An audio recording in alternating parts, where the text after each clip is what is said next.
This is going to be a short video on how to install these StayLock tiles. It's supposed to be going here. This is my gym area. Eventually I'll be removing those and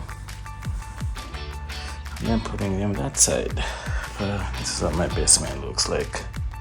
As you can see, I made some progress. Yeah, so these are so easy to put together. That's why I like them. They do have this interlocking mechanism. This kind of these hooks are not going inside here.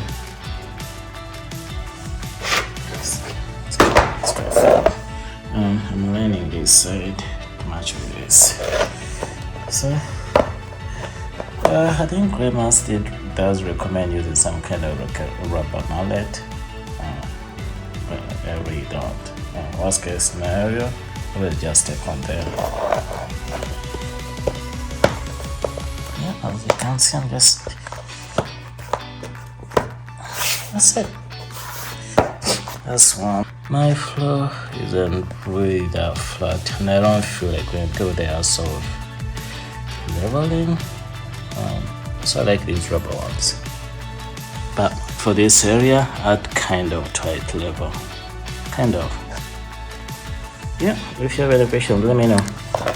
Otherwise, I'm going to be doing basically what I did here. I'm going to be doing the same thing until I'm done.